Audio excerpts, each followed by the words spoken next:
તો ફાજા બે ભાઈ ભાઈ ફાસ હો ભારત માતાજી જય ભારત માતાજી જય અહીં આવું ને આવું બધા તે આવું ને થતા એને માતા ને મંદિર એટલે આવું ને બીજા હાજા આવી જાઓ બધા આવી જાઓ હું જો તો માતું હતી સારું ઇજ્જત તેવો આવ્યો જો તો માતું નથી તમે આ બીજા હાજા આવી જાઓ બધા કાશી મને નંબર જુઓ ભારત માતાજી ભારત માતાજી પીવાની જય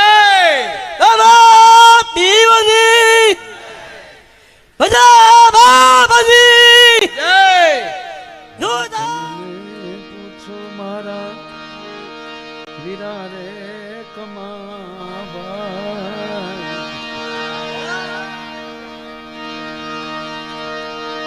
આવડા તેલા દે તમને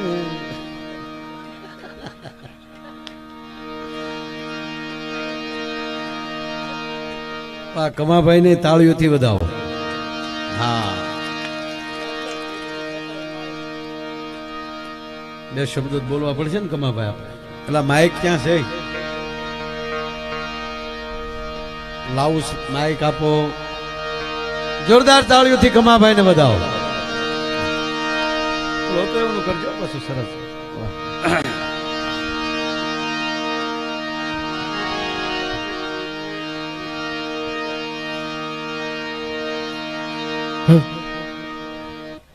તો ફાજા બે ભાઈ ભાઈ ફાસ હો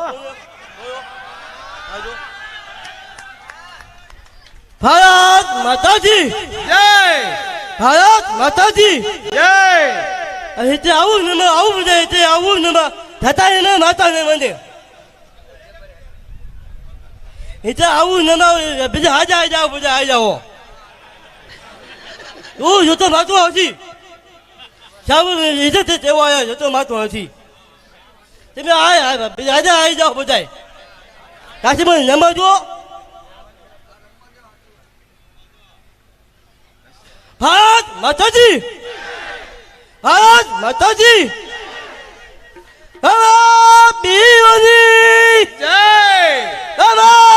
પીવાની બધા બાબાજી જય જોતાજીની જય જોતાજીની જય ભાઈ બહેનો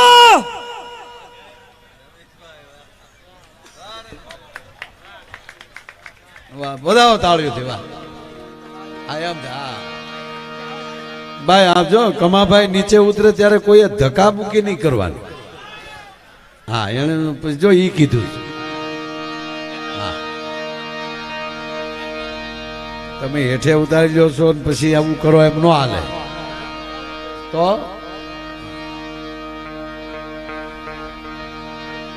વાહ વાહ. ભાઈ ગોપાલ સાધુને એકવાર જોરદાર તાળીઓથી વધાવો. ગણપતિ વંદના કર્યા બાદ એણે ખૂબ સારા ગીતો ભજનો રજૂ કર્યા.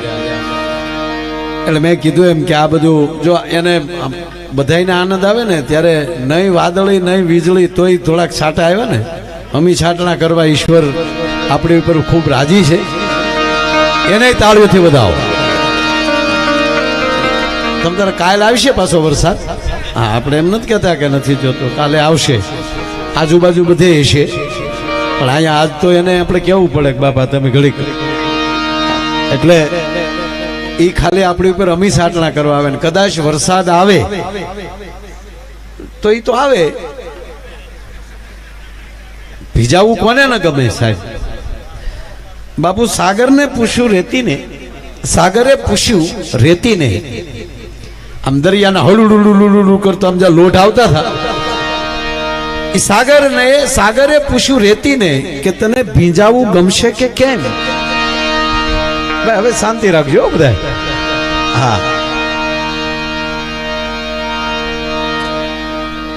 સાગરે પૂછ્યું રેતીને કે તને ભીંજાવું ગમશે કે કેમ?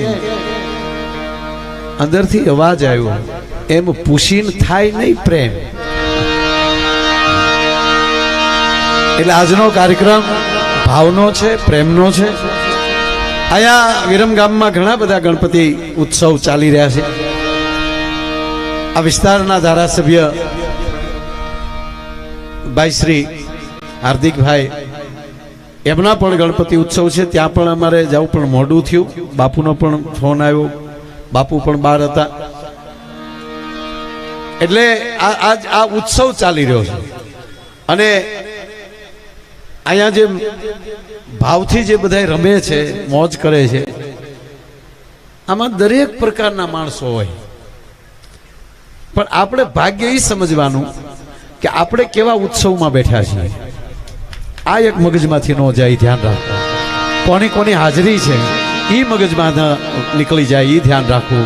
અહીંયા કરણી સેનાના અધ્યક્ષ ને બધા મિત્રો પણ આવ્યા, યુવાન મિત્રો બધા ભાવથી જે રમી રહ્યા છે એ બધાને અહીંથી હું સ્વાગત કરું છું. કારણ કે આપણો રાષ્ટ્ર જે છે ને સાહેબ, આ ભારત વર્ષ, આ બધાની કૃપાથી, આવા મહાપુરુષોની કૃપાથી, મારા સદગુરુ ભગવાનની કૃપાથી હું 28 જેટલા દેશમાં ગયો છું. જેમ કમાભાઈ નથી ભણ્યા એમ હું નથી ભણ્યો સાહેબ. આ હકીકત કહું સાહેબ. હું સ્કૂલમાં ગયો તેથી બહુ ટ્રાફિક.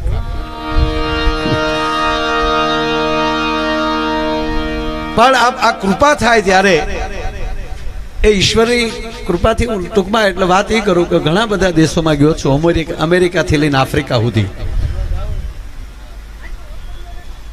પણ ભારત જેવું શ્રદ્ધાનું કેન્દ્ર કોઈ નથી, કોઈ દેશ નથી. અમે જાહેરમાં કહીએ છીએ સાહેબ કે ધીરે ધીરે વિશ્વના બાપુ પ્રાણવાળા માણસો પથ્થર જેવા મળ્યા છે થવા, પ્રાણવાન માણસો પથ્થર જેવા મળ્યા થવા. પણ કહેવા ગયો સાહેબ, એક ભારત જ એવો છે કે પ્રાણમાં પણ એમ પથ્થરમાં પણ પ્રાણ પૂરી શકે છે, પ્રતિષ્ઠા કરી શકે. પ્રાણ પ્રતિષ્ઠા કોઈ જગ્યાએ કોઈ દેશમાં થતી હોય તો બાપુ કેવલ ને કેવલ ભારતમાં થાય છે. આ દેશના વૈદિક બ્રાહ્મણો જ્યારે પ્રતિષ્ઠાના યજ્ઞમાં બેઠા હોય અને ત્યારે મૂર્તિઓને પોઢાડવામાં આવે, અને એટલું નહીં, જ્યારે એ જ મૂર્તિને એમ કહેવાય મંદિરમાં સ્થાપિત કરવામાં આવે અને ત્યારે શેલી આહુતિઓ ચાલતી હોય અને વેદથી એમ કહેવાય કે દેવોનું આવાહન કરવામાં આવે, તો એનું પ્રમાણ શું કે સામો અરીસો રાખો અને દ્રષ્ટિના પાટા ખુલે મૂર્તિના, અને પહેલી દ્રષ્ટિ પડે એને જો એમ કહેવાય કે અરીસો ફાટી જતો હોય, એનો આજે પુરાવા પ્રાણમાં જો પ્રાણ પ્રતિષ્ઠા થતી હોય, પથ્થરમાં જો પ્રાણ પ્રતિષ્ઠા થતી હોય તો કેવલ ભારતમાં થાય છે. એ દેશના હું તમે સંતાનો છે, એ ભૂલાઈ ન જાય. અમે આઈની ગાથાઓ પરદેશમાં ગાઈ છે. અને એવો આગો રૂડો જ્યારે આજે પ્રસંગ છે, અને પાછો સાંભળો, આપણે જેવો તેવો તો ભગવાન પસંદ નથી કર્યા. જો